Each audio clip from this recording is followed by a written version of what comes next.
कर चले गए हैं और हमें बार बार बता भी रहे हैं कि मैं हूँ। ये चैप्टर के जो 2 पॉइंट हैं, आनुवंशिकता एवं वातावरण, ये विकास की प्रक्रिया में, विकास पर प्रभावित करने वाले कारकों में, हाँ, विकास की तत्वों में, ये सभी जगह आए हैं। हमने इसको सभी जगह देखा भी है।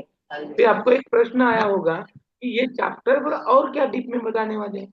ऑलरेडी हम सब समझ चुके हैं सर कि आनुवंशिकता किसको कहते हैं, वातावरण किसको कहते हैं, इनका इम्पैक्ट कैसा होता है, ये भी हमने देखा है।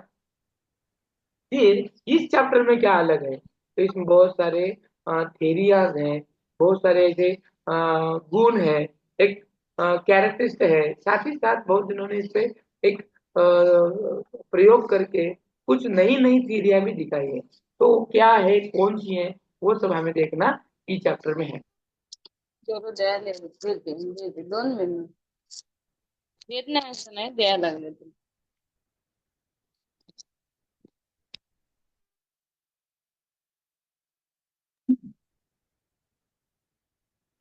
आवाज आ रही है? तो शुरुआत ही करेंगे हम हमारी चैप्टर की। इस चैप्टर का जो आनुवंशिकता है उसके मीनिंग से, मीनिंग ऑफ हेरिडिटी, कि कैसे बनती है ये हमारी आनुवंशिकता, किसे कहेंगे आनुवंशिकता, आनुवंशिकता में मुख्य कारण क्या है, उसका प्रभाव किस तरह से हम पर पड़ता है, वगैरह वगैरह। अब ये सब देखते हुए या फिर देखने के बाद हमें ये ध्यान में लेना है कि आनुवंशिकता का मतलब क्या है। कि हमारे जो शरीर में जो गुण आते हैं, जन्मजात आते हैं, हाँ, हम किसी चीज को देखकर डरना हो, या हमारा रंग हो, रूप हो, ऊंची हो, शरीर का आकार हो, ये सब जो देन है हमारे मनुष्य की है। जिस तरह हम कोई भी बीज अगर बोते हैं तो वो उसी चीज का वो उगेगा जिस चीज का आपने बोया था। यस, अगर आपने बबूल का बीज बोया है तो बबूल ही आएगा, ना कि केले का पेड़ आएगा। क्या सर लो, बनाना का ट्री आएगा क्या? नहीं आएगा। तो अनुवंशिकता ही यही है। तो फिर बहुत सारे मानवशास्त्रज्ञों ने इसके बारे में कुछ ना कुछ व्याख्याएं की है, वो हमें यहाँ पर देखनी है। सबसे पहले जो व्याख्या की है, मेरी आवाज आप सभी तक आ रही है क्या, स्पष्ट, क्लियरली, हाँ हाँ सर. लाउड? हाँ सर आ लाउड। रही है। हाँ सर। तो बीएन झा के मतानुसार, बीएन झा ने वंशाणु अनुवंशिकता के बारे में, वंशानुक्रम के बारे में व्याख्या की है, मीनिंग बताया है उसका। तो वो पहले हम सबसे उसके पहले उसका देखें। वो क्या कहता है, ये जो वंशानुक्रम है, ये व्यक्ति की जन्मजात विशेषताओं का महत्वपूर्ण योग है। विशेषताओं का योग है, योग यानी जोड़ना, गुणाकार करना, हाँ, उसका ही सब मिला जुला उसका ही है, सब उसका ही है, मिला हुआ किसका, ये हमारे व्यक्ति की जन्मजात विशेषताओं का पूरा योग है। हमारे जो जो भी कुछ इम्पैक्ट है, हमारे जो भी कुछ नेचर है, अगर मम्मी पापा गुस्सा करते हैं ज्यादा तो एक दूसरे पर, मम्मी गुस्सेली है, तो बच्चे में कहीं ना कहीं गुण माँ के आते हैं ना। अगर पापा का जो नेचर है, अब्बू का जो नेचर है आपके, वो नेचर कभी कभी हमें बच्चों में देखने में, यहाँ तक कि इनका ही नहीं तो इनके माँ बाप का, यानी अपने माता पिता का भी कोई ना कोई गुण उनमें देखने मिलता है। तो ये सब सारे जो गुण है, ये गुण की जो एक बेरीज है, इस सबको हम क्या कहेंगे, आनुवंशिकता कहेंगे। तो इसके बारे में भी जिसबर्ट के मतानुसार भी यही है कि प्रकृति में प्रत्येक पीढ़ी का जो कार्य है, माता पिता द्वारा संतानों में कुछ जैविक या मनोवैज्ञानिक विशेषताओं का हस्तांतरण करना, हाँ, इस प्रकार हस्तांतरणीय तरित विशेषताओं की मिली जुली गठरी को वंशानुक्रम के नाम से पुकारा जाता है। देखो मैंने अभी बताया था कि हमारे पीढ़ी में जो माता पिता या माता पिता के माता पिता से या और लोगों से हमें जो भी कुछ गुण विशेषता आते हैं, वो जो हमें हस्तांतरित होते हैं, और वो जो विशेषता हमें दिखती है, उसको ही अनुवंशकता कहते हैं, तो वंशानुक्रम कहा जाता है। आज भी कभी हमारा बच्चा ऊट पटांग बातें करता है, ऊट पटांग चीजें करता है, बंदर जैसी हरकतें करता है, तो हम क्या कहते हैं डायरेक्टली उसको, क्या कहते हैं, बंदर है क्या तू, बंदर है क्या? अरे होगा ही ना, हमारे पूर्वज बंदर ही थे ना। तो ये जो है ना, ये अनुवंशिकता की देन है, ये गठरी उसी की है। फिर कई चीजें आती हैं, हाँ, तो कई चीज, कौन सी चीज है ऐसे ट्रांसफर होती है, माँ की ओर से आती है, कौन सी चीज बाप की ओर से आती है, कौन सा ऐसा फैक्टर है, कौन से ऐसे गुण है कि लड़का होने वाला या लड़की होने वाली पता होता है। ये सब जो गुण है या फिर इसकी जो मिली जुली जो गठरी है, उसको ही अनुवंश कहा जाता है। तो वुडवर्थ के मतानुसार, वुडवर्थ भी अनुवंश के बारे में व्याख्या करता है, तो उसका भी मत यही है कि वंशानुक्रम में वे सभी बातें आती हैं, वो सभी बातें A to Z, जो जीवन का आरंभ करते समय, जन्म के समय, नहीं वरन गर्भधान के समय, जन्म से लगभग 9 माह पूर्व व्यक्ति में उपस्थित है। यानी हमारे में वो सभी बातें आती हैं, वो सब बातें आती हैं जो हम जब जीवन को आरंभ करते हैं। हम जीवन को आरंभ जन्मोत्तर बाद नहीं करते, जन्म के पूर्व से ही करते हैं, क्योंकि जब बच्चा माँ की कोख में होता है तभी से अनुवंश आते हैं। यहाँ भी तय भी वहां से जो होता है ना कि लड़का होना है लड़की होना है, वो वही के गुण है, उन्हीं के गुण है। यानी माँ के गर्भ में जब वो उपस्थित रहता है तभी से वो अनुवंशता के गुण जाहिर करता है। तो यही को ही हम अनुवंशकता कहेंगे। माँ बाप के गुण ही है, माँ बाप के अंश ही है, उनके अंशों से, उनके गुणों से ही बच्चा बनता है। तो उनके तो गुण होने चाहिए ना उसमें। अब देखो बहुत बेहतरीन व्याख्या डगलस और हॉलैंड ने की है। वो क्या कहते हैं देखो, कि एक व्यक्ति से वंशानुक्रम में वे सब शारीरिक बनावटें, शारीरिक विशेषताएं, क्रियाएं या क्षमताएं सम्मिलित रहती हैं, जिसको वह अपने माता पिता, अन्य पूर्वजों या प्रजाति, या प्रजाति से प्राप्त करता है। यानी एक व्यक्ति से वंशानुक्रम वे सब शारीरिक बनावटें आती हैं, जितने भी हैं वो शारीरिक विशेषताएं हैं, क्रियाएं हैं, क्षमताएं सम्मिलित रहती हैं, जो उनके अपने माता पिता या फिर उनके माता पिता के पूर्वजों से वो प्राप्त करता है। जो भी कुछ है शरीर दिखने में, शरीर ऊंची, वजन, हाँ, जो कुछ दिखावट है वो, अमिताभ का बच्चा अमिताभ जैसे ही दिखेगा क्या, और किसके जैसा दिखेगा, अमिताभ जैसे ही दिखेगा, दिखने में भी वैसा है ना, वो हरकतें वैसी हैं, हाँ, सब जैसे है। अमिताभ बच्चन भी लेफ्टी है, तो ऑफ कोर्स उसका बेटा भी जो है, क्या नाम उसके बेटे का, अमिताभ बच्चन के बेटे का नाम क्या है, अभिषेक अभिषेक बच्चन। बच्चन। वो भी लेफ्टी हैंड का ही है। तो बहुत सारे गुण होते हैं। और ये कैसा है, लेफ्टी हैंड होना या राइट हैंड होना या लेफ्ट हैंड होना, ये वो बच्चे की आदतों पर भी कभी कभी निर्भर होता है, बहुत सारे ऐसी चीज होते हैं। तो ये सब बातें हमें क्या करनी, ध्यान में रखनी है, और उसी से हम फिर ये जो गुण अभी मैंने बताया कि लेफ्टी हैंड होना या राइट हैंड होना, ये जो अगर गुण है, तो ये कौन से गुण आते हैं, या अनुवंशिकता के कौन से थ्योरी से बना हुआ है, ये भी हमें आज इस चैप्टर से देखना है। सिर्फ उसको ऊपरी स्टोर के नहीं, बहुत ही डीपली से इसको आज हमें देखना है। तो इसके बारे में बाद में जेम्स डेवर के मतानुसार उन्होंने भी इसकी व्याख्या की है कि माता पिता की शारीरिक एवं मानसिक विशेषताओं का संतानों में हस्तांतरित होना वंशानुक्रम है। माता पिता की शारीरिक एवं मानसिक विशेषता का संतानों में हस्तांतरण होना अनुवंशक्रम है। यानी जो भी कुछ उनके गुण आते हैं, जैसे कि डगलस और हॉलैंड ने किया है, वैसे ही जेम्स डेविस बताते हैं कि शारीरिक हो या मानसिक विशेषताओं बच्चे में आना एक वंशानुक्रम है। कि माता पिता अगर बुद्धिमानी है, सोचते हैं, तर्क अच्छा करते हैं, तो बच्चे में आपको वो आ जाएगा।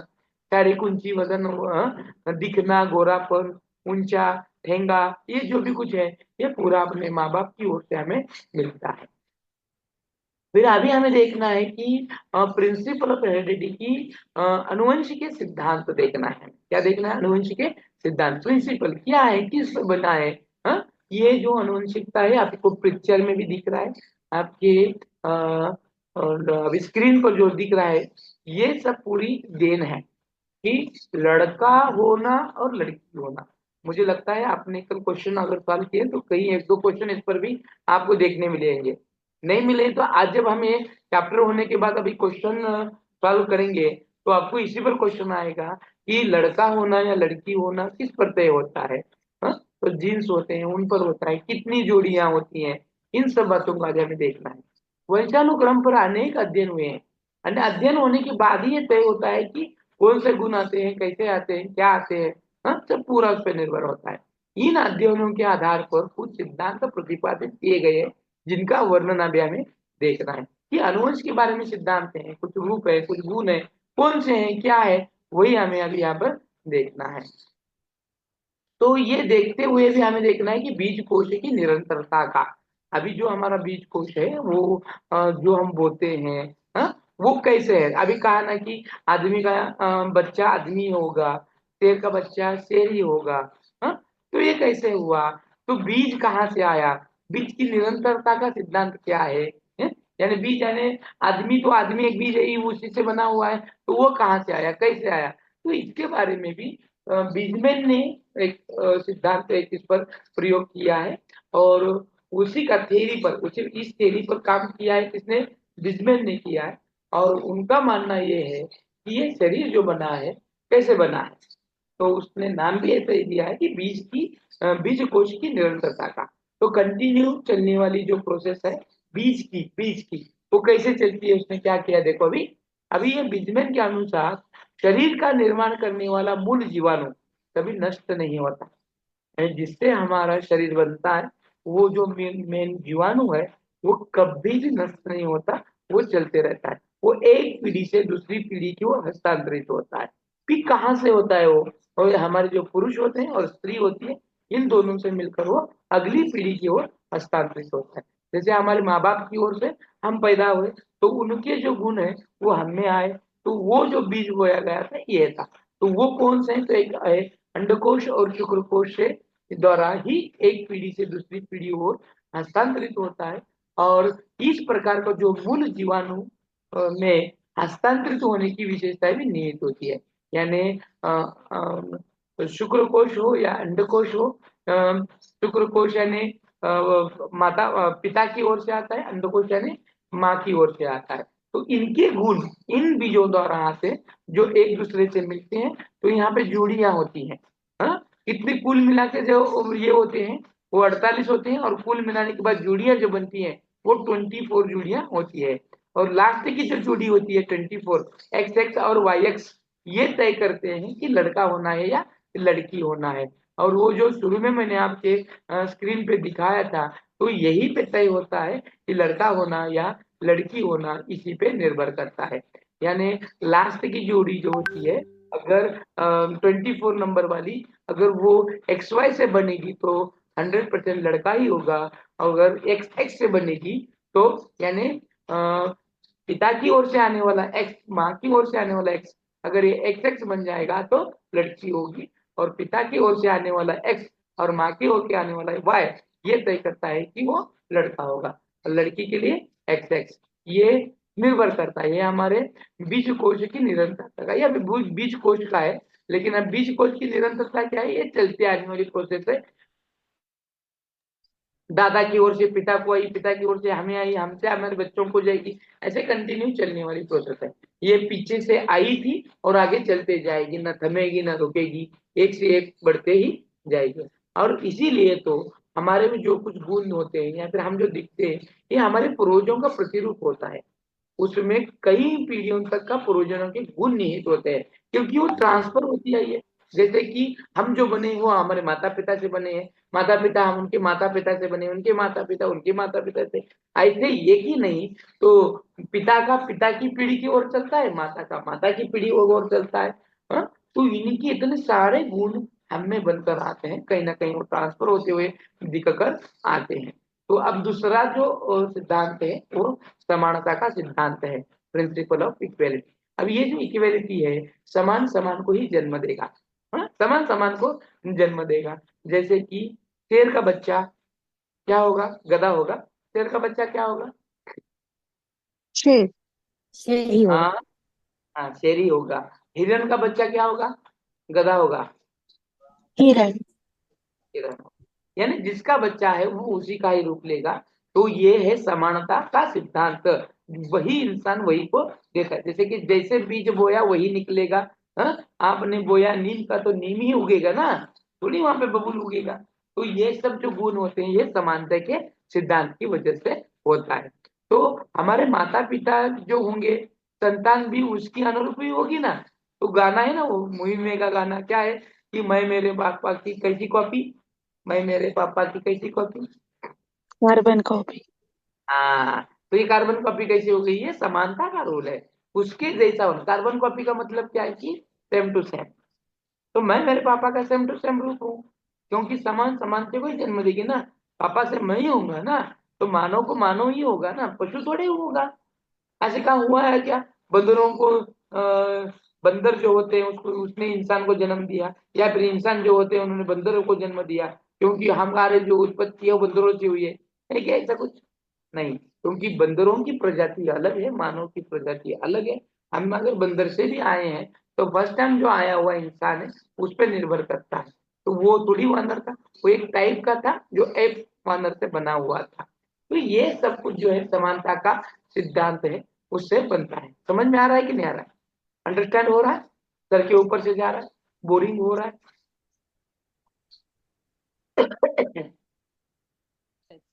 यस और नो कुछ तो सर बोलो ना। यस सर, समझ में आ रहा है। हाँ, आ रहा है तो सर। सर हाँ, सर प्रत्येक टॉपिक वर कसा प्रश्न विचारला जाईल ते पण सांगा की जरा. ते प्रत्येक वेळेस सांगतोय ना मी, तुम्ही मग काय लक्ष देताय? लक्ष काय देताय? तुमचं लक्ष नाही का याच्याकडे? उशिरा येताय का तुम्ही? मी सुरुवात करताना नाही सांगतो. सर, हा, सुरुवात करतानाच आले की सर. मग मी सांगतो ना, लक्ष नव्हतं का तुमचं त्यावेळेस? नाही बता सर, बता. कुठं सांग. मग काय सांगितलं मी? याच्यावर प्रश्न येतील म्हणून सांगितलं मी. हो सर, पण कशा प्रकारचे येतील असं विचारलं मी. आता हे ना संपल्यावर तुम्हाला दिसतील ना, मी दाखवतो ना प्रत्येक वेळी ते संपले की कशा प्रकारे याच्यावर प्रश्न असतील तेही दाखवेन. आणि म्हणून तर ते झाल्या लगेच तुम्हाला मी क्वेश्चन पेपर पण पाठवत असतो, जेणेकरून ह्याच्यावरचे प्रश्न देताना कसे येतात ते त्या टाईपला आलेले पेपर आहेत, किंवा ते क्वेश्चन त्याच वेळेचे आहेत ज्याच्याकडून तुम्हाला हे सोडवता येतं. सांगत जाईल तुम्हाला, काय अडचण नाही. आता फक्त हे बघूया प्रिन्सिपल कसे आहे. प्रत्यागमन का सिद्धांत, हाँ अभी रिग्रेस होता है। आता ये प्रत्यागमन का सिद्धांत क्या होता है? देखो कि बुद्धिमान अभी ये जो प्रत्यागमन का सिद्धांत है इसको प्रिंसिपल ऑफ रिग्रेट कहा जाता है। की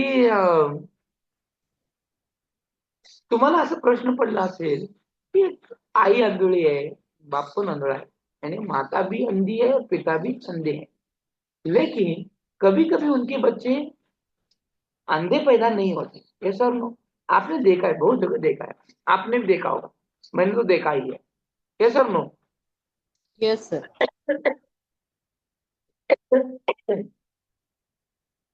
अरे बोला ना काहीतरी, काय कुठे गेले बिले का काय? यस सर देखिए। काय बघा, यश एक्सरसाइज करते नुसतं बोलत नाही, काय नाही. बोलायला काय पैसे पडाले का तुम्हाला? अच्छा बोल रहा हूँ कर रहा हूँ तो चुप बैठते, तो जब क्वेश्चन पूछने के बाद बोलने भी नहीं आता क्या आपको? मैं तो कंपल्सन करूंगा वो वीडियो चालू करने का। ध्यान तो समझ में आ रहा है, बता रहे हैं बोल के तो ये कर रहे हैं। जो भी मैंने क्वेश्चन पूछा है उसका आंसर देते जाओ, इन्वॉल्व होते जाओ. हा आपलं गप सुंबाटासारखं नुसतं ऐकत राहता. अरे जब तक आप एक्टिव पार्टिसिपेंट नहीं लेंगे तो आपको समझ में थोड़ी आएगा. ये वन वे प्रोसेस थोड़ी है, टू वे प्रोसेस है टीचिंग, तभी तो समझ में आएगा आपको, नहीं तो दिमाग के ऊपर से चला जाएगा. आपने आपके जीवन में कहीं ना कहीं ऐसा कुछ देखा होगा कि कभी अंधे लोग होते हैं तो उनकी माँ भी अंधी होती है, बेटा भी माँ भी अंधी और पिता भी अंधे होते हैं, लेकिन उनका होने वाला बच्चा कभी कभी अंधा नहीं दिख कर आता, उसको आंखें होती हैं. देखा है कि नहीं कभी ऐसा? यस और नो? यस सर देखा है देखा सर। है। हा, कुठं बघितलंय? कहाँ पर देखा है? उगाच आपलं बघितलंय म्हणून सांग. तो ये है की नाही? आता गप्पच झाले बघा. हा, विचारलं मी, नंतर नेक्स्ट प्रश्न टाकला मी, कुठं बघितले? यस म्हणले, कुठे बघितले? सर आमच्या शेजारी आहे गावाकडे, हा त्यांच्या इथं बघितलंय. म्हणजे आई आंधळी आहे, म्हणजे हा एका डोळ्याने दिसत नाही, हा, पण मुलगा टोटल दोन्ही डोळ्यांनी दिसतंय त्याला. बघा. हाँ, तो ये कैसे होता है? आपने तो पहले कहा कि सर माँ बाप के सब गुण बच्चे में आते हैं, अगर माता पिता अंधे हैं तो बच्चा भी अंधा होना है, लेकिन कहीं कहीं बार कभी वो तो अंधा होता ही है, लेकिन कहीं कहीं बार ऐसा नहीं होता, वो उसको आंखें होती हैं. और कभी कभी ऐसे भी होता है कि माता पिता आंख वाले होते हुए भी उनको होने वाला बच्चा अंधा पैदा होता है. ऐसे कैसे? पहला बच्चा अच्छा होता है, दूसरा बच्चा भी अच्छा होता है, लेकिन उसमें अगर तीसरा चौथा बच्चा है तो वो अपाहिज पैदा होता है, उसको आंखें नहीं होती. ये कैसे हो सकता है? तो यहाँ पर कुछ नियम बनता है कि समान समानते को तो जन्म देता ही है, बराबर, ये देखा हमने।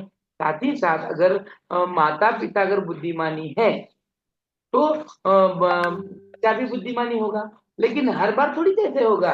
तो यहाँ पर लॉ ऑफ रिग्रेस यही कहता है, या प्रिंसिपल ऑफ रिग्रेस ये कहता है कि हर बार बुद्धिमान माता पिता बुद्धिमान संतान को जन्म देती है, लेकिन कभी कभी ऐसे होता है कि उनकी होने वाली जो बच्ची है वो मूर्ख भी, मतिमंद गतिमंद भी हो सकती है। समझ में आ रहा है?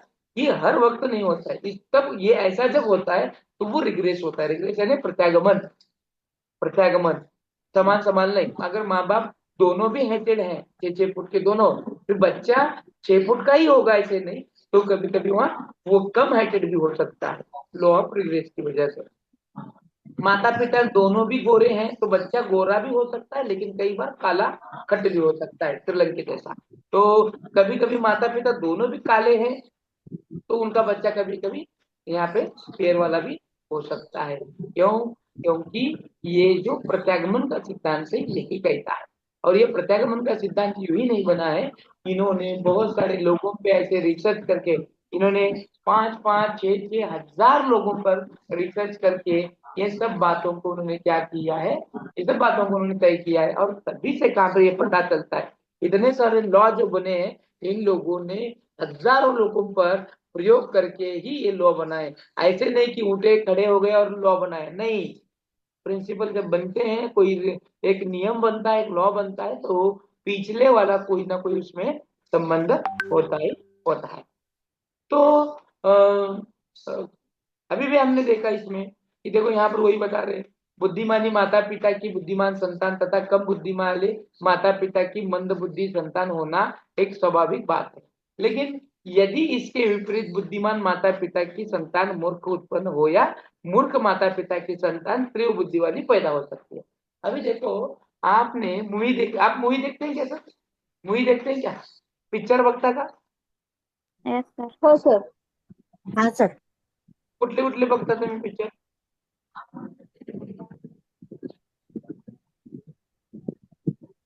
लगेच दुसरा प्रश्नाचं उत्तर पण येत नाही बघा, सांगितले का नाही? Sir, लक्षात आलं sometimes, का?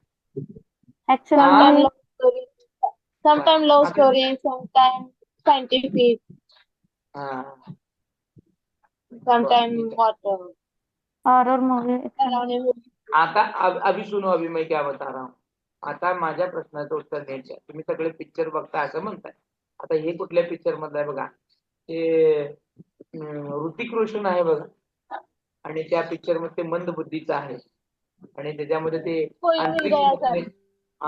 कसलं डोकं बघा, कसलं तो भन्नाट लगेच उत्तर कसं काय. वा वा वा, सत्कार कर. मगा धरणं बुमलू ओरडू ओरडून मी बेजार झालो, लेकिन इथं उत्तर कसं झटकन आलं. वाह, कोई मिल गया. कुठे मिल गया? जान दो कहा का ना मिले मिले. आता त्या कोई मिल गया मध्ये ते काय विशेष आहे बरं? आता तिथं त्याचे आई वडील, त्या कोणाचे, ऋतिक रोशनचे सायंटिस्ट आहेत, है की नाही? शोध लागते, रिसर्च लागते. म्हणजे साधा माणूस असेल का हो? वो साधा माणूस है क्या? वो सीधा है, सादा है, सिंपल है? नहीं, वो बुद्धिमानी है, और उनके माता पिता भी दोनों बुद्धिमान रहते हुए फिर ये बच्चा कम बुद्धि का कैसे पैदा हो? उसको कुछ प्लस माइनस नहीं आता, वो कम ज्यादा उम्र का रहने के बावजूद भी वो कितने को कौन सी कक्षा में पढ़ रहा है? कोई मिल गया, जादू है बघ त्याच्यामध्ये. ते लहान मुलाबरोबर खेळतो का नाही? दिसायला दिसतो 10वीचा मुलगा असल्यासारखा, परंतु तो 5वी मध्ये शिकतोय, मग त्याला काही कळत नाही, सांगितलं अक्कल नाही. मग बघणाऱ्या लोकांचं बघ हे कसं असतं. अगर माता पिता भी बुद्धिमानी है, लेकिन ये बच्चा कैसे कैसे पैदा हुआ? कैसे हुआ? क्योंकि प्रिंसिपल ऑफ रिग्रेस. समझ में आया कि नहीं? तो हमारे आसपास में भी ये सब उदाहरण है, ऑलरेडी मौजूद है. ऑलरेडी क्या है? मौजूद है, लेकिन हमें वो क्या करने आनी चाहिए? समझने आनी चाहिए, आइडेंटिफाई करने चाहिए, और फिर ये जब हम करते हैं तभी हमें ये सिद्धांत लॉ हमें समझ में आते हैं. और इसका जो अंतर है, प्रत्यागमन का नियम देने में सक्षम है. यह नियम बताता है कि विपरीत गुणों का उत्पन्न होना भी प्रत्यागमन है. याने विपरीत होतो, माहिती नाही. मग प्रत्येक वेळी चांगलंच व्हावं असं कुठं आहे हो? एखाद्या वेळेस वेगळं जर घडलं तर ते घडणं म्हणजे पण एक रिग्रेस आहे. त्याच्यामुळे या सगळ्या गोष्टी घडून येतात. म्हणजे हायटेड लोकांना हायटेड न होणं, त्याच्यामुळे एक बुटका मुलगा होणं हे सुद्धा एक याचा कारण होऊ शकतं. समझ में आया? समझ में आ रहा है कि नहीं आ रहा? हाँ सर. हाँ सर. हो सर, समजलं. आमच्या हाँ बाजूलाच एक कोड फुटलेले आई वडील आहेत, त्यांचा मुलगा चांगला जन्मलाय. हा हा मग हे जे कोड फुटलेलं आहे की नाही, मग हे कधी कधी काय होतं, काही रूल मध्ये बसतात, काही रूलच्या बाहेर जातात. अभी देखो ये जो कोड कोड असतो की नाही, तो सत्य वगैरे आपण म्हणतो, ते मग कुठलं रोग आहे? सगळेच रोग माता पितापासून येतात का? ते दुसरे पण ह्याच्यामध्ये येतो? दोघांना पण तसं झालंय का? आईला पण आणि वडिलांना पण कोड असतो? हो हो सर, दोघांना आहे, हा, पण मुलगा छान आहे. मुलगा छान आहे, त्याला कसल्याही पद्धतीचं कोड वगैरे नाहीये. बघा, आपल्या आजूबाजूच्या वातावरणामध्ये सुद्धा आपल्याला पाहायला मिळतात. मग आपल्याला माहित नसतं, मग एवढे सगळे जे मानसशास्त्रज्ञ जिन्होंने भी इसको रिसर्च किया है, उस रिसर्च पे तय हुआ है, तभी तो यहाँ पर आपको दिखाया हुआ है, और हमारे एटमोस्फेयर में सभी दिखता है. अब वो जो है ना, आगे एक 2 नियम है, उसमें मैं बताऊंगा, और एक कुछ नियम है, वो हर वक्त वही नियम होता है ऐसे नहीं, और एक नियम लॉज है, वो देखेंगे अभी, आपको आगे बताऊंगा. तो वो भी है, कौन कौन से ऐसे गुण होते हैं जो माँ बाप से नहीं आते हैं. तो उसमें अर्जित जो है, और अर्जित एक है, वो देखेंगे हम, तब मैं बताऊंगा. तो जीव सांख्यिकी सिद्धांत अभी हम जो देखने वाले हैं, वो जीव सांख्यिकी सिद्धांत को देख रहे हैं. और जीव सांख्यिकी का मतलब क्या है, देखो अभी अभी जीव सांख्यिकी, बायोस्टैटिक थ्योरी, अभी सिद्धांत का जो जन्मदाता है, जिसने शोध लगाया, वो फ्रांसिस गाल्टन है. किसने लगाया? Francis Galton. ये अपने अनेक अध्ययनों के निष्कर्ष की उन्होंने सांख्यिकी के माध्यम से व्याख्या की है. अब इन्होंने क्या किया, इसके जीव सांख्यिकीय नियम कहा जाता है. गाल्टन का कहना है कि संतानों में अपने माता पिता से ही अपने माता पिता से ही गुणों को नहीं प्राप्त करती, बल्कि पितामह और उसके कई. थोडक्यात सांगतो बघा, ये जो फ्रांसिस गाल्टन है, इनका क्या कहना है कि इसको बायोस्टैटिक भी क्यों कहा गया है, बायोस्टॅटिस्टिक भी क्यों कहा गया है, की ये जीव सांख्यिकीय. सांख्यिकीय मोजतो आपण. आपल्या मराठीमध्ये एक म्हणलं जातं बघा, की किती हे पार करून जीव येतं, किती हजार ह्याच्यातून एक जीव येतो म्हणतो ना, माणसाचा पुनर्जन्म घ्यावा लागतो, आहे ना, की मराठीमध्ये म्हणतात ना ते, है ना, की आत्मा अमुक आहे, तो एवढ्या जीवातून जातो, तसा येतो, असं होतो बघा, ते पण म्हणलेलं आहे. आणि भरपूर काहीतरी सांगितलं जातं. बरं ठीक है, ते माहित नहीं का तुम्हाला, राहू दे. आता बघा कि जो हमें गुण है, जो भी कुछ आते हैं, सिर्फ हमारे नहीं आते, ये बहुत बायोस्टैटिक यानी गिनती करने जैसा है. हम, हमारे माता पिता, माता पिता, उनके माता पिता, फिर माँ के माता पिता, पिता के माता पिता. देखो अभी ऐसे दिखाता हूँ, यहाँ पे समझ में आएगा. ये बायोस्टैटिस्टिकल कैसे हो गया, ये देखो, ये डॉट है, ये हम है. हाँ? हम कैसे बने हैं? हमारे माता पिता से. ये माता है, ये पिता है. फिर ये कैसे बने हैं? इनकी माता पिता से, यानी इनकी निर्माण यहाँ से हुई. फिर इनकी निर्माण कहाँ से हुई? यहाँ से हुई. इनकी निर्माण कहाँ से हुआ? इनका निर्माण यहाँ से हुआ. हाँ, ये देखो, फिर इनका निर्माण हुआ यहाँ से, फिर इनके माता पिता से, और ये इधर से बनते जाता है. हाँ, दोनों ये माता पिता भी, ये मोजू शकतो का आपण? क्यों मोजू शकतो, पण किती सांख्यिकी है. तो ये जो बन रहा है, एक एक स्टेज बन रहा है, एक से एक लेकर बन रहा है, एक से एक लेकर बन रहा है. हाँ, एक से एक लेकर बन रहा है. हाँ, इनका भी माता पिता, फिर इनकी माता पिता, फिर इनकी माता पिता. तुम जो क्या बोलते हो, डीएनए बोलते हो ना, तो ये ऐसे बनता है. ये डीएनए का भी, डीएनए का ही ये है ना, डायग्राम डीएनए का ही बन रहा है ना अभी मैं जो निकाल रहा हूँ. ऐसा नो, ऐसा नो, Yes sir. ये विज्ञान के डीएनए का ही बन रहा है. अभी देखो, हर एक इसमें हिस्से में बनते जाता है, और ऐसे से ही बनता है, और ये जो है तभी हमारे जीव आता है. तो सांख्यिकी का जो सिद्धांत है, फ्रांसिस गाल्टन, बहुत सारा उन्होंने प्रयोग करके, बहुत सारे आदमियों पर उन्होंने प्रयोग करके ये बताया और बनाया है कि जीव सांख्यिकीय सिद्धांत बायोस्टैटिकल थ्योरी में ये बताते हैं कि हमारी जो उत्पत्ति है सिर्फ हमारे माँ बाप से नहीं, तो उनके माँ बाप के माँ बाप से, माँ बाप के माँ बाप से, माँ बाप के माँ बाप से, हाँ, बाप के माँ बाप, बाप के माँ बाप, बाप के माँ बाप, ऐसा कर कर कर कर करके बहुत सारे लोगों से हमारे गुण आते हैं। कभी कभी हमारा बच्चा देखो कहते ना, माँ बाप पर तो नहीं गया, बाबा किस पे गया है, तो कौन तो कहते ना, दादा इसका ऐसा था, इतना ही शरारती था, ऐसे ही था, दादा पे गया है, दादा पे गया है। कभी कभी ऐसे होता है कि दादा तो हमारे सामने होते हैं, हम देखते हैं, लेकिन कहते हैं ना ये परदादा पे गया है, परदादा पे गया है। तो ये गुण उनके उनके वहां से आते हैं। समझ में आ रहा है मैं क्या बता रहा हूँ? तो ये गुण उनके उधर से आते हैं, सिर्फ माँ बाप की ओर से नहीं, तो माँ के भी, माता पिता की ओर से कई गुण आते हैं। इसीलिए वो जीव सांख्यिकी ये सिद्धांत यहाँ पर बन जाता है। अंडरस्टैंड? समझ में आया? यस अब जी Yes, अब सर। है sir. अब है अर्जित गुणों के अवितरण का सिद्धांत। अब क्या है? अर्जित गुणों के अवितरण का सिद्धांत है कि अभी जो उन्होंने कहा ना, किसी ने कहा बाबा भी कि हमारे जो पास में जो रहते हैं, उनके जो कोड फूटे हुए हैं ना, कोड आए चट्टे हैं, तो वो तो क्या ऐसे गुण है जो हम पर पास आते हैं, क्या ऐसे गुण है जो हम ट्रांसफर कर सकते हैं, हमारे संतानों में जाती है क्या नहीं जाती है?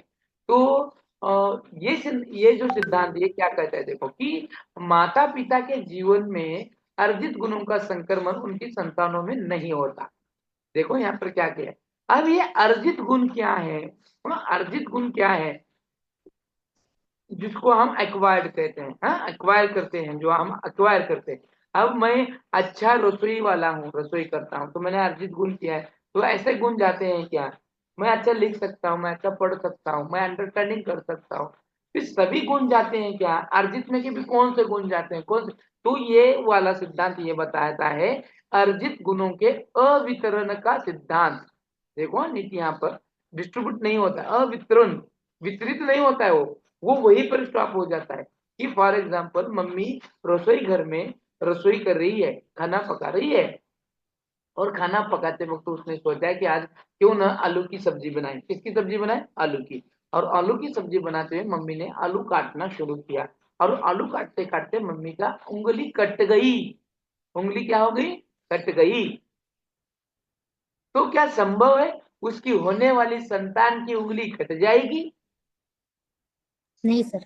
नहीं, हाँ, हाँ। तो नहीं सर.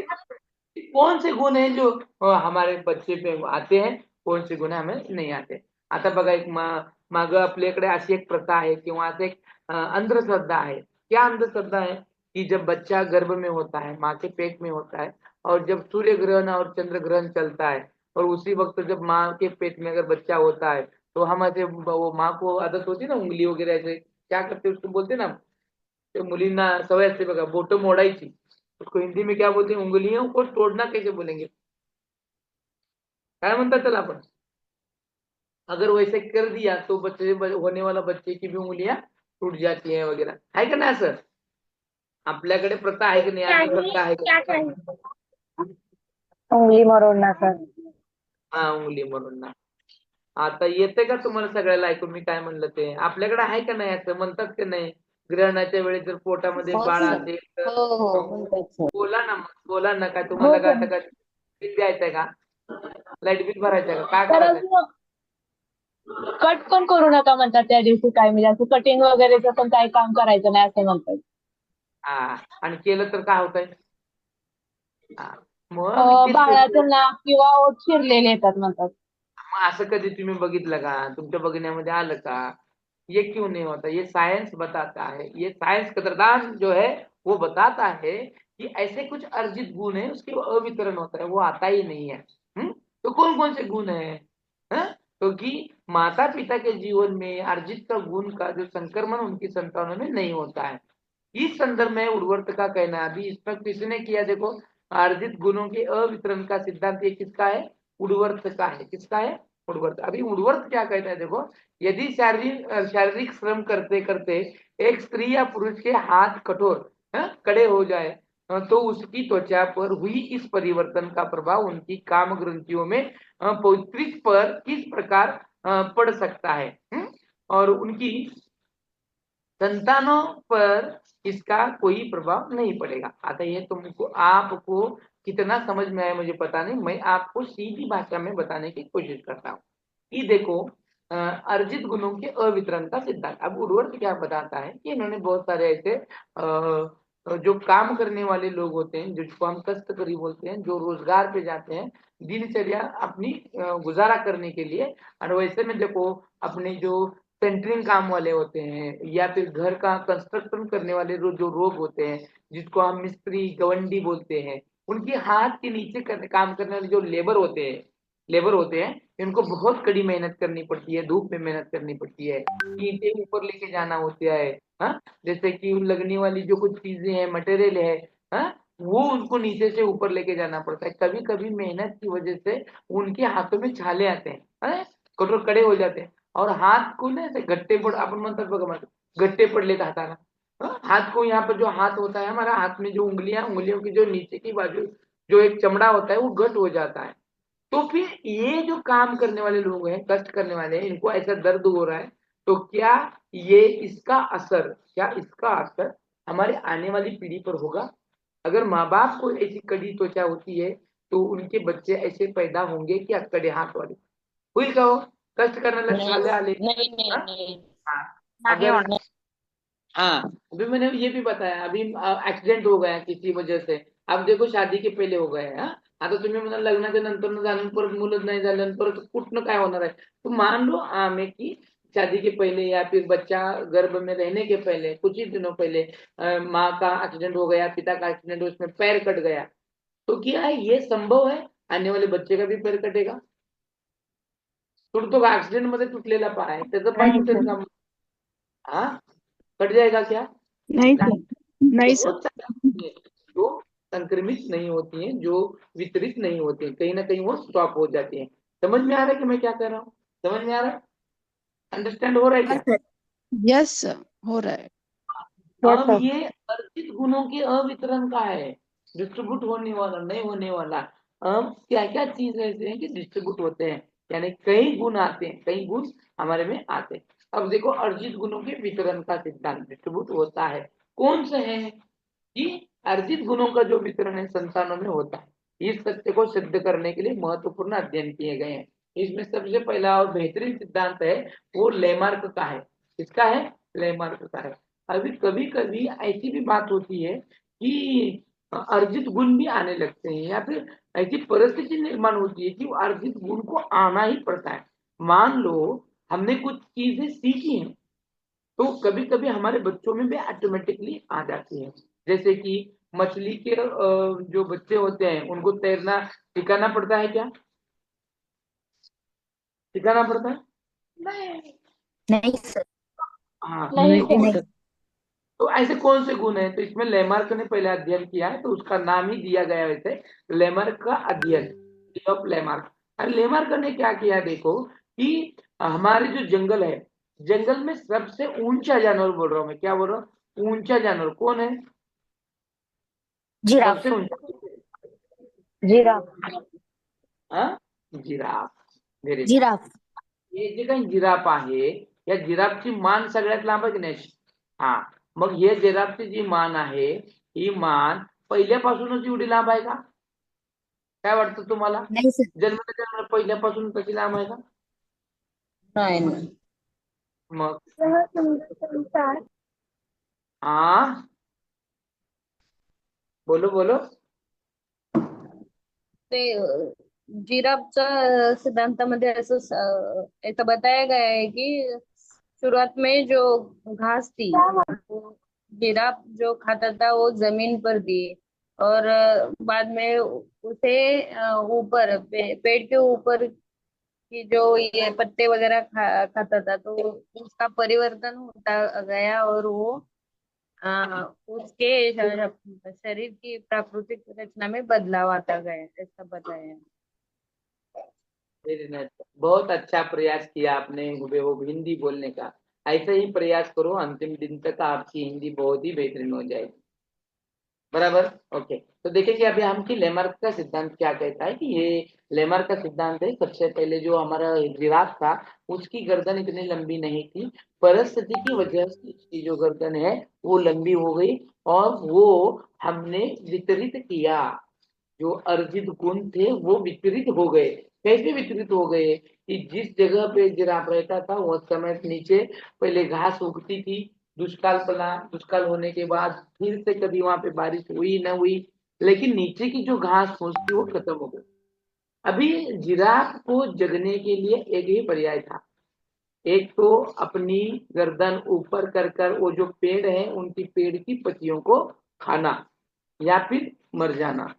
तो उसने ट्राई किया कि चलो क्यों ना क्यों वो खाए पत्तियां, बोलकर ऐसे हर वक्त वो गर्दन को ऊंचा करते गया, और हर बार बार आते आते हर पीढ़ियों में बदलाव होते होते उसकी गर्दन थोड़ी थोड़ी थोड़ी थोड़ी थोड़ी लंबी होती गई। कि वो आज जो आपको गर्दन इतनी लंबी दिख रही है वो इसी वजह से है कि वो म्हणजे त्याला पर्यायच नव्हता।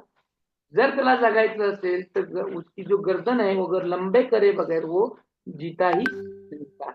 इसीलिए ऐसे कुछ गुण हमारे में अर्जित होते हैं जिससे लेमर्क का अध्ययन कहा जाता है। लेमर्क ने अध्ययन किया है और अध्ययन करके उसने ये निष्पत्ति निकाली है कि इसके पर भी जो वितरित और वो वितरित का है, इसमें डार्विन का भी कुछ अध्ययन किया गया है। अब डार्विन ने क्या किया कि बाबा ये जो डार्विन का है, ये डार्विन क्या कहता है कि तू भैया लेमर भैया तू ये जो कह रहा है ना तेरा गलत है, ऐसे कुछ नहीं है, ये गर्दन लंबी होना वो अर्जित गुण नहीं है। देखो जितने भी कुछ रूल्स लॉ थेरीज आई हैं वो ये एक दूसरे को अपोज करने की वजह से आई है, और अपोज करने से अच्छा ही हुआ है, बुरा क्या कुछ नहीं हुआ है। तो लेमार्क कहता है कि जीवन में हमारी रक्षा करने के लिए हमें कुछ गुण अर्जित करने पड़ते हैं, और वो गुण गुण जो है अर्जित के वो संक्रमित होते हैं। लेकिन डार्विन का मत इससे अलग है। डार्विन का सिद्धांत क्या है, हमारे विज्ञान की किताबों में भी देखो डार्विन का कौन सा सिद्धांत है, कौन सा सिद्धांत है डार्विन का? उत्क्रांतिवादाचा सिद्धांत। बराबर, करेक्ट करेक्ट, उत्क्रांतिवादाचा।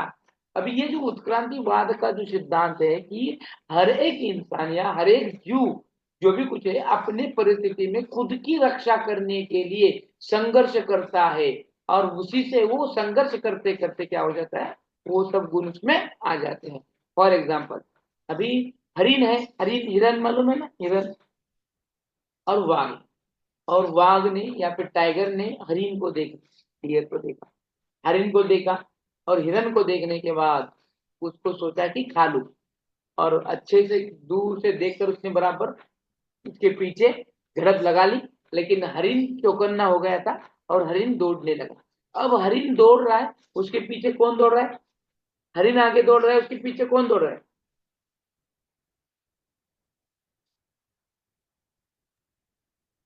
बोला ना, झोपले का गेले?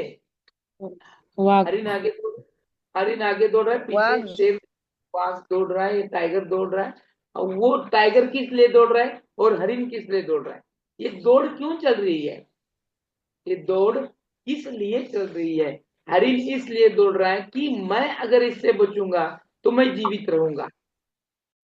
सर कनेक्टेड है।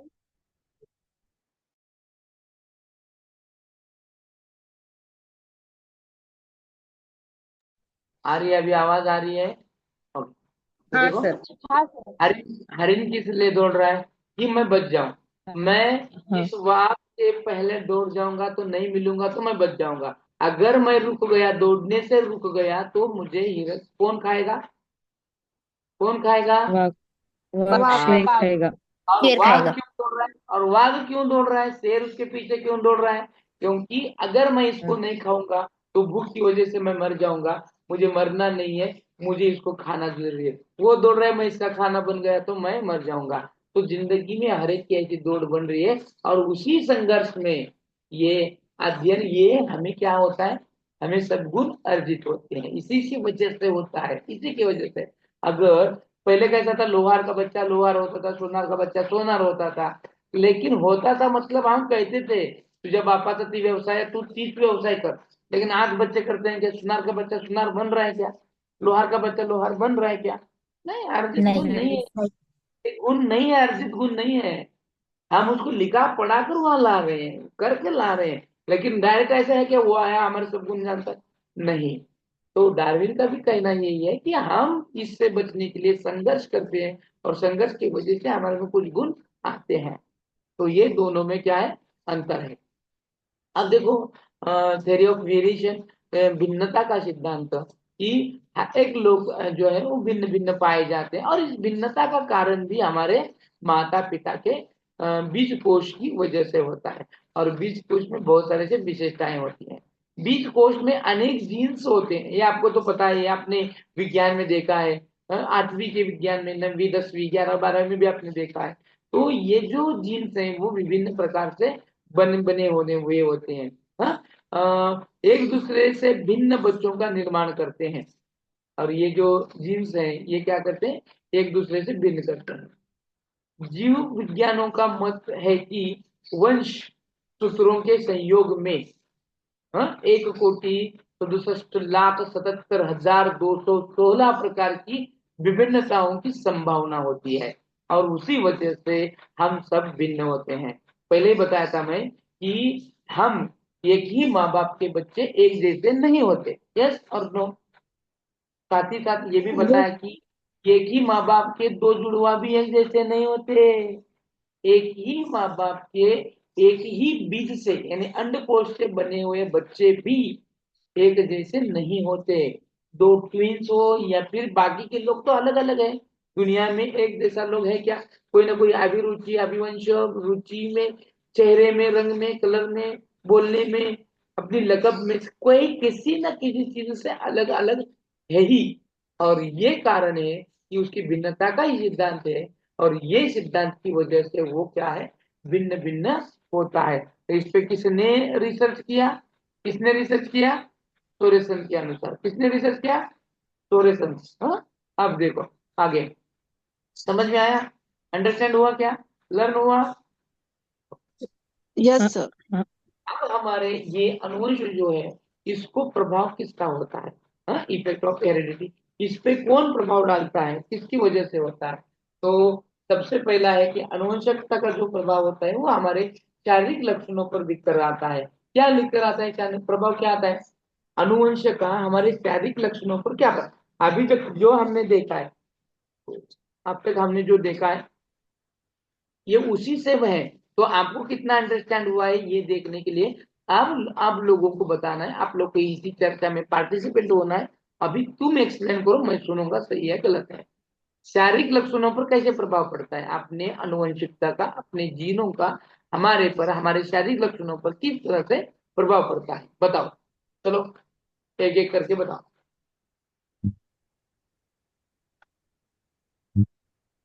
शारीरिक मतलब हाइट पर, कलर पर। करेक्ट, वेरी नाइस, बराबर। और सिर्फ कलर हाइट पर ही? अभी हमने बहुत बहुत सारे सिद्धांत देखे हैं, उनमें का एक सिद्धांत की ओर से बताओ, समझ में आएगा। समटाइम्स कभी कभी अगर पेरेंट, अगर कोई हैंडीकैप है तो उसका भी इम्पैक्ट होता है बच्चों पे यस, वेरी नाइस। फिजिकल। हाँ, जैसे कि कोई बीमारी है सर, बीमारी भी आती है अनुवंशिकता करेक्ट। से। हाँ, मस्त। लाइक कलर आता ना, अभी आपको समझ में आया। मान- और समानता का सिद्धांत। हाँ, समान समान को जन्म देता है। हाँ, समान समान आएगा। माता पिता हाँ। हाइटेड है तो बच्चा हाइटेड हो जाएगा। रिग्रेशन का भी आएगा, अगर हम्म। माता पिता अगर अच्छे हैं, हाइटेड हैं, बुद्धिमानी है, तो बच्चा भी बुद्धिमानी न होकर वो मंद बुद्धि, जड़ बुद्धि का भी होगा। यानी उनका आईक्यू हाई लेवल का है, तो हाई लेवल का एक जगह आ गया तो वो क्या हो जाता है, स्पोर्ट। म्हणजे बघा, दोन जास्त म्हणजे म्हणतो का नाही आपण, दोन हाय ज्वलंतशील पदार्थ एका जागी आले की, आता बघा, आता एक विनोदाचा भाग, दोन फैम्बल, हाई फैम्बल जो होते हैं ना, ज्यादा ज्वलनशील पदार्थ, वो एक जगह आने के बाद क्या होता है, स्फोट ही हो जाएगा। अभी मेरा एक सवाल है कि जब हम पेट्रोल किसमें भरते हैं, पेट्रोल किसमें भरते हैं? गाड़ी में, बराबर। और एक ही गाड़ी पर हस्बैंड और वाइफ जा रहे हैं, हस्बैंड और वाइफ जा रहे हैं, और गाड़ी में का पेट्रोल खत्म, भरना था गाड़ी में, और फिर पेट्रोल का जो क्या बोलते हैं उसको हम, पेट्रोल पंप नजदीक आ गया, और पेट्रोल पंप के भीतर एंट्री करने से पहले उस हस्बैंड ने उसको, वाइफ को वहां पर उतारा और वो पेट्रोल भरने चला गया। ये हर बार जो मर्द होते हैं, आदमी होते हैं, वो औरतों को वो पेट्रोल पंप पर क्यों नहीं लेके जाते? एक ये हमारे मस्तिष्क का विषय है, बोलो वाई। कभी सोचा कि नहीं? जलाने जलाने वाली चीज, ज्वलनशील पदार्थ। हाँ, जो ज्वलनशील पदार्थ की वजह से है। दोनों एक जगह आएंगे तो क्या हो जाएगा? विस्फोट हो जाएगा। ये हमारा हो गया, ये हो गया हमारा एक एक हंसी मजाक वाला। लेकिन शरीर के लक्षणों पर असर भी ऐसे होता है। अगर दो हाई पैम्बल हाई ज्वलनशील एक जगह आते हैं, यानी बहुत ही बुद्धिमानी बुद्धिमानी लोग एक जगह आते हैं, तो वो मध्यम बुद्धि का हो सकता है ऐसे। हाँ? तो ऐसे ही ये शारीरिक लक्षणों पर असर करता है। हाइट हो, रंग हो, चेहरा हो, वजन, ऊंची, आदत, ये सब शारीरिक लक्षणों पर हमारा आनुवंशिक क्या करता है? प्रभाव डालता है। अभी दूसरा है बुद्धि पर प्रभाव, कि कैसा पड़ता है, बुद्धि पर असर कैसे होता है। अभी ये हर एक चीज को हमने दोहराया है, लेकिन अभी मुझे आपसे चाहिए, आपको कितना समझ में आया देखने के लिए आपसे चर्चा करनी है। बोलो, चलो चलो, बुद्धि पर प्रभाव कैसे पड़ता है? प्रत्यागमन का सिद्धांत की। हाँ, प्रत्यागम का सिद्धांत। प्रत्यागम का सिद्धांत, हाँ। Regression, regression law. बताओ ना, खाली वो तो बताना नहीं है, उसमें एग्जांपल भी दो, क्या है वो? इंटेलिजेंट पेरेंट का बच्चा जो है इंटेलिजेंट नहीं होता है, कभी कभी कम भी होता है। Yes, very nice. और कम जड़ बुद्धि वाले की माता पिता का बच्चा प्रतिभाशाली बच्चा ही हो सकता है। हाँ, very nice, very very nice. और इसका मतलब आपको समझ में आया है। इसका माइक है चालू, प्रोट्रू कर रहा है। हाँ, चलो आगे। आगे है चरित्र पर प्रभाव। हमारे अनुवंश का प्रभाव चरित्र पर पड़ता है क्या? चरित्र पर। तो इसके लिए डगडेल नामक वैज्ञानिकों ने अपने अनुसंधान के आधार पर यह बताया है कि माता पिता के चरित्र का प्रभाव उनके बच्चों पर पड़ता है। पड़ता है। जैसे कि चरित्रवान बच्चों, माँ बाप का बच्चा चरित्रहीन होता है या चरित्र वाला होता है? व्हाट इज मीनिंग ऑफ चरित्र? कैरेक्टर। कैरेक्टर। क्या वो एक एक एक मूवी है, देखो, जिस पर ये गाना ही उसी पे बना है। क्या नाम हो उस हीरो का? देखो मुझे और गाने का बोल कुछ इस तरह से है, क्या है देखो, मैं करूँ तो साला, क्या कहेगा देखो, ऐसे कुछ तो है। कैरेक्टर ढीला है। हाँ हाँ, आए नहीं समझ में? तो गाने आपके बहुत ही माशाल्लाह ऐसे यादगार हैं। वाह, लगता है आपका वो जो हीरो है वो थोड़ा फेवरेट है ना? तो देखो, चरित्र जो होता है चरित्र पर निर्भर होता है। तो ये चरित्र का प्रभाव भी, हमारे माता पिता के चरित्र का प्रभाव हमारे पर होता है। और ये ऑलरेडी ये हुआ है, तय भी हुआ है, अनुसंधान यानी रिसर्च करके इन्होंने सिद्ध भी करके दिखाया। आपको लगता है कि ये गलत है? आपको ऐसे लगता है कि आपके एक एक जीवन मरना कैसे देंगे कुछ यथार्थ चरित्र के? जैसे कि चरित्र कैसे बनता है? What is meaning of character? कैसे चरित्र किसको वातावरण से कहते हैं? बनता है।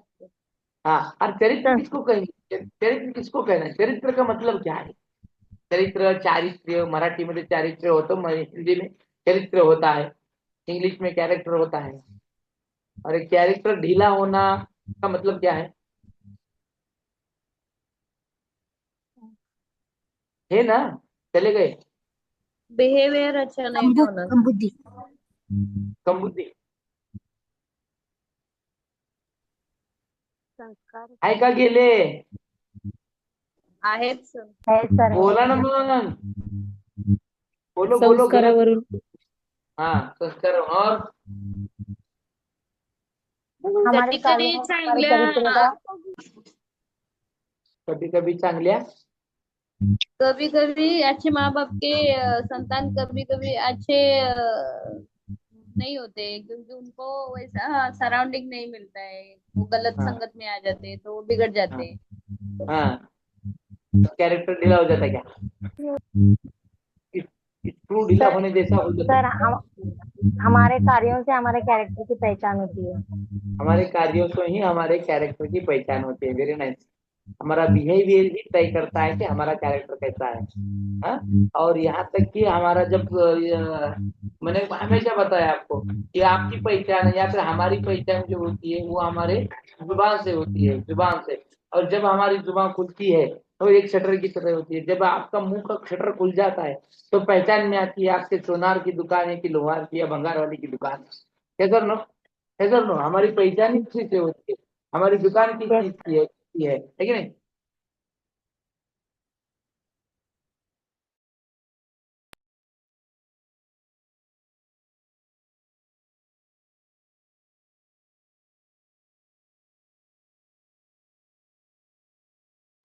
सर आवाज नहीं आ रही। तो क्या बता रहा था मैं। कैरेक्टर। हाँ, कैरेक्टर को बता रहा था कि क्या बता रहा था, मुझे याद नहीं, मुझे एग्जाम्पल दे रहा था ना मैं कुछ तो। जबान वैसे समझ आता हाँ है। हाँ हाँ हाँ हाँ। तो वो तय करती है कि ना हम किस चीज के हैं, बराबर है कि नहीं। देखो जैसे कि आपका मुंह का शटर जब खुलता है तो पहचान में आती है कि ये सुनार की दुकान है क्या भंगार वाले की दुकान है। मुंह से ही पता चलता है ना। अच्छी लकब की बात आती है तो सामने वाला भी आपको रिस्पेक्ट देगा। लेकिन जुबान से गालियां, बदसूरत, बदचलन, ऐसा बिहेवियर आता है बाहर, तो वो सामने वाला भी वैसे ही बिहेवियर आपसे करता है। तो वो आपका कैरेक्टर बिल्ट यही से होता है। और अगर आपके माता पिता भी शरीफ हैं तो बच्चा ऑलरेडी शरीफ बन जाएगा।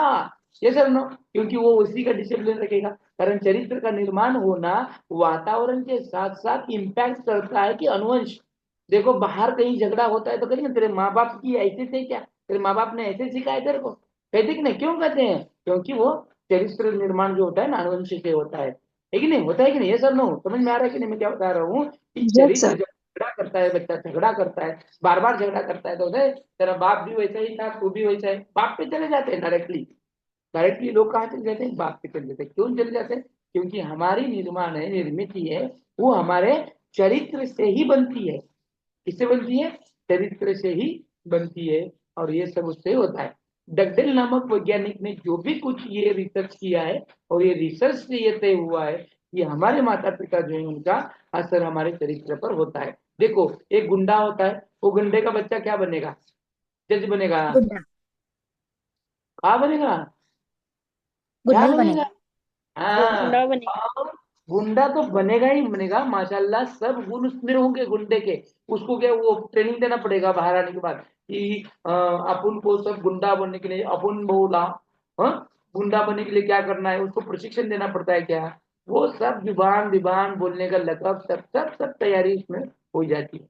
ये सब लोग, अब जो चरित्र वाला होता है, देखो मिडिल क्लास के लोग सब चरित्र वाले होते हैं, और उनका असर अपने बच्चों पर होता है। वो रोजमर्रा की जिंदगी, वो रोज का उठना, रोज का ऑफिस जाना, ऑफिस से आना, लोग हमें अच्छा कहना, शरीफ की तरह रहना, ना घूमना, ना कुछ ज्यादातर पैसे खर्चा करना, ना कुछ गलत आदत को लगाना या फिर उसके आहारी जाना, जैसे कि हम जो शराब पीते हैं या ये न करना।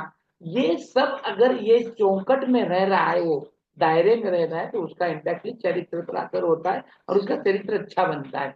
कि शराब पीना मना है, झूठ बोलना मना है, ये अच्छा नहीं है, वो अच्छा नहीं है, जोर से चिल्लाना अच्छा नहीं है, सामने वाले को समझ में आए न आए, हम अपना एकदम ठीक ठाक से रहना है। इससे उसकी पर्सनैलिटी डेवलप होती है, कैरेक्टर डेवलप होता है, और उसी के गुण अपने बच्चे में आते हैं, बच्चा भी वैसा ही बनता है। लेकिन वैसा बनता है एनिमल से तो होता है, लेकिन डिपेंड है कि आगे चलकर वो कैसा रहेगा। आगे चलकर वो कैसा रहेगा, उसको वातावरण जैसे मिलेगा। देखो उसको अगर वातावरण भी वैसे मिलेगा तो वो बच्चा उसमें वैसे नहीं रह पाता। बहुत सारे ऐसे मूवी में भी देखो ऐसे है कि माता पिता शरीफ है, उन बच्चों के लोग ज्यादातर झगड़े ये वो नहीं करते, उसको बहुत लोग ये तकलीफें देते हैं, हाँ, छेड़छाड़ करते हैं, लेकिन वो उनको सहता है, समेटता है। हाँ, वो क्या था, एक मूवी का नाम है, देखो कन्नड़ा मूवी है, डबेड मूवी इन हिंदी, तो उसमें भी ऐसे दिखाया, दृश्यम के कुछ तो नाम है देखो, उसमें भी है, वो शरीफ था, लेकिन यहाँ के लोगों ने, परिस्थिति ने इतना उसको टॉर्चर किया, तो 33 साल के बाद वो एक हेवन बन गया पूरा। और वो उन लोगों को मारता था जो बाकी के लोगों को तकलीफ देते थे, बैड बिहेवियर करते थे, और उसे वो अच्छा भी लगता था। तो कैसे होता है, चरित्र अच्छा होता है ठीक तो, लेकिन ये चरित्र आता है हमारे अनुवंश से, उसका फर्क यहाँ पे पड़ता है। इतना ही मुझे यहाँ पर बताना है। अब ये जो है वातावरण, ये वातावरण हम कल के लेक्चर में देखेंगे। यहाँ तक आप सबको समझ में आया? यहाँ तक का हिस्सा आप सभी को समझ में आया क्या? ये सब no? Yes sir, yes sir, समझ यस गए। सर, यस सर, हाँ हाँ, किसी यस की सर। क्वेश्चन है तो पूछ सकते हैं आप। किसी को कुछ तकलीफ, क्वेश्चन पूछने हैं तो पूछ सकते हैं आप।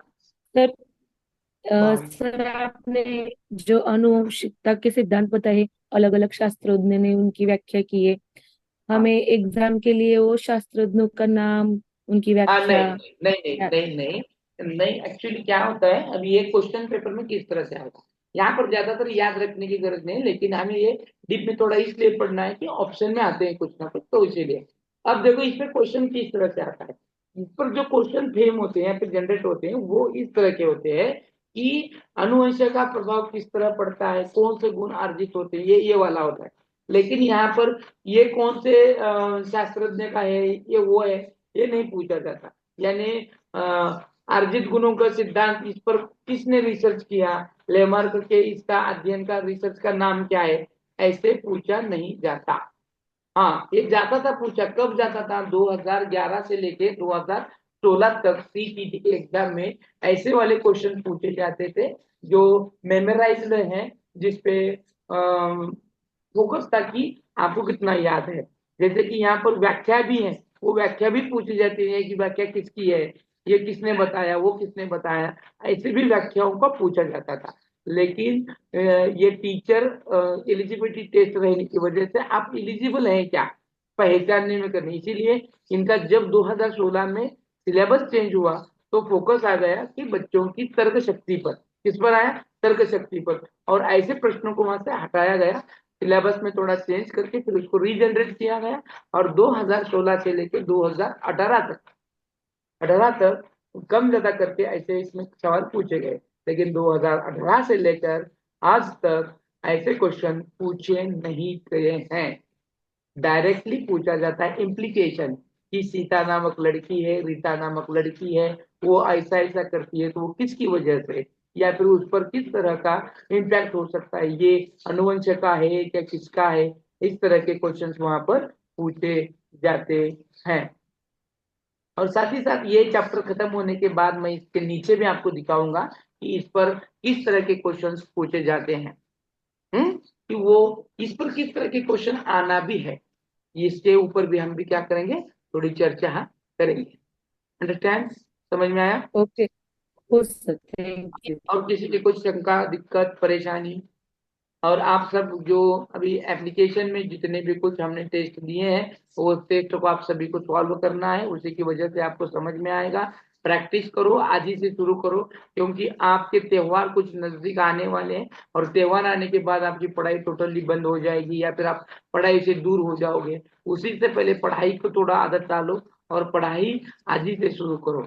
कल करे तो आज कर, आज करे तो अभी कर, हाँ, कल में देरी ना हो जाए। ये जो भी कुछ वक्त है, उस सभी वक्त का पूरा आपको उसको क्या करना है, वक्त का इस्तेमाल करना है। और जैसे आप वक्त का इस्तेमाल करेंगे उसी से आपको ये बातें समझ में आएंगी, वरना आपका कुछ खैर नहीं। आप कहेंगे नहीं ना, आगे करूंगी, तब करूंगी, हाँ करेंगे, नहीं होता।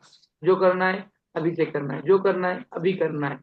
तो आपको जितने भी अभी पैराग्राफ दिए जा रहे हैं वो डेली डेली सॉल्व करो।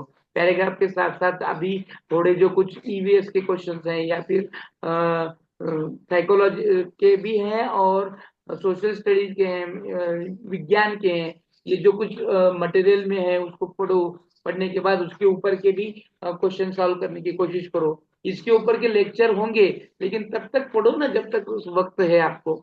उसके भी लेक्चर होंगे, लेकिन ये तो करो ना जो होना है वो, है, तभी तो आपको उसकी आदत भी लगेगी। आदत डालो पढ़ाई करने की। आपकी ये जो एग्जाम है बहुत इजी रहती है, लेकिन आप पढ़ाई करेंगे तब ना, आपको अंडरस्टैंड हुआ तब ना। आप पढ़ाई नहीं करेंगे, कुछ भी नहीं करेंगे, तो आपको वो आसान जाएगी क्या? जाएगी क्या आसान? नहीं सर। नहीं। हाँ, तो आपको वो समझना है, अंडरस्टैंडिंग करा के लेना है, तभी से ये यहाँ पर बदल होने वाले हैं। ठीक है, तो किसी को कोई दिक्कत नहीं है ना अभी? तो नो रुकेंगे फिर सर। हम यहाँ। हाँ, मिलेंगे कल। और कल का सैटरडे है, ठीक है, कल अपने समय पे ही सर मिलेंगे हम। हाँ, ते करेक्शन करायचं हे लिंक आलंय वाटतं सर ते. काय नीट आवाज येईना तुमचा काय? सीईटीचे ते फॉर्म भरले ना, त्यामध्ये करेक्शन करायचं असेल तर डेट आली आहे 21 ऑक्टोबर काहीतरी आहे. आली का? हो सर. बर बर, मी पण बघतो, जे आले असेल तर तुम्ही सगळे ज्यांना ज्यांना बदल करायचे त्यांनी पटकन बदल करून घ्या. मी पण बघून तुमच्या ग्रुपवर टाकेन जेवढ्या लवकर शक्य आहे सर तेवढ्या लवकर. हा, टीईटीचं पण थोडं सांगा की सर, माहिती म्हणजे इम्पॉर्टंट क्वेश्चन्स वगैरे, टॉपिक वगैरे. टीईटीचं इथे कसं सांगणार आहे? टीईटी तर टीईटीच्या बॅचमध्ये, सीईटी तर सीईटीच्या बॅचमध्ये, कारण त्याचा सिलेबस वेगळा आहे, ह्याचा सिलेबस वेगळा आहे, त्याच्या गोष्टी वेगळ्या आहेत, त्याच्या गोष्टी वेगळ्या आहेत. हं? ठीक है, चलो तो मिलते हैं अगले क्लास में कल। और कल का समय बताया जाएगा, अगर कोई उसमें चेंजेस हैं, बदलाव है तो कल सैटरडे रहने की वजह से कल की क्लास जो होती है ना, वो थोड़ा दोपहर में होती है, 3 बजे 4 बजे। तो तय किया जाएगा कि वो 3-4 बजे अगर है तो आप सभी को सुबह में स्कूल रहती है ना, तो 3-4 बजे आप फ्री रहते हैं और 3-4 बजे क्लास होने की संभावना है, तो वहां पर वो होगी, तो उसका भी समय बताया जाएगा। आप सबको वक्त है ना, फिर 3-4 से रहता है ना वक्त? हाँ सर। हाँ हाँ सर रहता सर, है। हाँ बार हाँ सर। 12 बजे। हाँ सर। हाँ, 12 के बाद रहता है सभी को। तो 3-4 बजे लिया जाएगा, तब उसकी जो लिंक है आपको डाली जाएगी। और साथ ही साथ कभी कभी हम मोटिवेशनल लेक्चर भी रखते हैं, जिसमें कुछ जो भी कुछ स्टूडेंट क्वालिफाई होके जा चुके हैं उनके भी हम यहाँ पर अपना मनोगत लेते हैं, तो पॉसिबल हुआ तो वो उसको भी हम रख देंगे। ठीक है, तो मिलेंगे कल, तब तक के लिए good night, have a nice day and night.